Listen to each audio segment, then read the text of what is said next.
மக்களே, இன்னைக்கு நம்ம பார்க்க வேண்டிய டாபிக் என்ன அப்படின்னு பாத்தீங்கன்னா, சேவிங்ஸ் வர்சஸ் இன்வெஸ்ட்மெண்ட். இது எவ்வளவு முக்கியம் அப்படின்றது தான் இன்னைக்கு வீடியோவோட இம்பார்ட்டன்ஸ். வீடியோக்குள்ள போலாமா? வணக்கம் மக்களே. இன்னைக்கு நான் ஒரு குட்டி ஸ்டோரியோட ஆரம்பிக்கிறேன். என்னோட பாட்டி இன்னைக்கு 98 இயர்ஸ். நான் அடிக்கடிக்கு என் பாட்டி கிட்ட கேட்கிற முதல் விஷயம் என்ன அப்படின்னா, பாட்டி நீங்க உங்க காசு எப்படி சேர்த்து வச்சுப்பீங்க, எங்க சேர்த்து வச்சுப்பீங்க அப்படின்னு கேட்டதுக்கு என் பாட்டி சொன்னாங்க, நான் தாத்தா காசு தராரு அப்படின்னா அதுல கொஞ்சோண்டு காசு எடுத்துட்டு நான் சேர்த்து வைப்பேன். ஒன்னு அஞ்சரைப்பட்டியில சேர்த்து வைப்பேன், அதுவும் அவர் கண்டுபிடிச்சிடுவாரு. அதனால நான் என்ன பண்ணுவேன், என் கிணறு இருக்கு, அந்த கிணறு பக்கத்துல ஒரு பிளேஸ் ஐடென்டிஃபை பண்ணிருக்கேன், அது எனக்கு மட்டும்தான் தெரியும் அப்படின்னு சொல்லிட்டு அங்க அவங்க புதைச்சு வைப்பாங்களாம். இதுதான் அவங்களோட காலத்துல சேவிக்கிற ஒரு ஐடியா. ஓகேவா?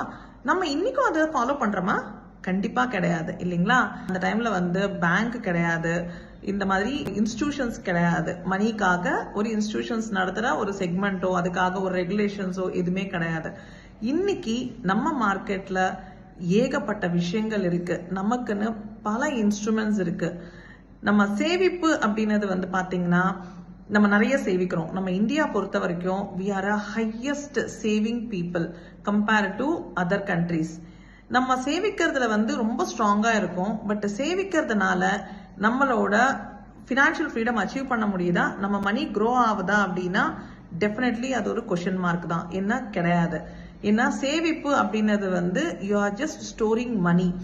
இப்போ ஒரு கேஷ் இருக்கு, நான் பீரோவால வச்சிருக்கேன் அப்படின்னா அது சேவிக்கிறீங்க. ஏதாவது ஒரு தேவை அப்படின்னா நீங்க அதை எடுக்கிறீங்க. பட் அது மல்டிப்ளை ஆகுதா அப்படின்னா கிடையாது. நம்ம அது என்ன பண்ணணும், அந்த சேவிச்ச அமௌண்ட் ஃபர்ஸ்ட் ஒரு சேவிங் அப்படின்றது ஒரு ஹேபிட் தேவை. அதை எடுத்துட்டு நம்ம இன்வெஸ்ட் பண்றோம் அப்படின்னா அதுதான் நம்மளோட பொருளாதாரத்துக்கு பீட் பண்ணி நமக்கு ரிட்டர்ன் தரும்.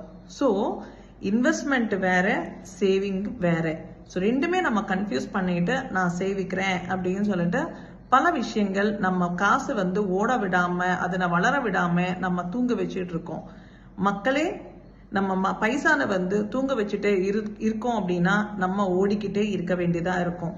நம்ம ஓட்டம் கம்மி பண்ணி நம்ம பைசா எப்படி ஆக்சுவலா ஒரு ரெகுலேஷன் ரிலேட்டடா ஒரு ஸ்கேம் மாதிரி நம்ம போய் மாட்டிக்காம ஒரு ப்ராப்பர் அஜெண்டாவோட கோலோட நம்ம இன்வெஸ்ட் பண்றோம் அப்படின்னா கண்டிப்பா உங்களோட மணி ரிலேட்டட் இஷ்யூஸ் கண்டிப்பா நீக்கப்படும்.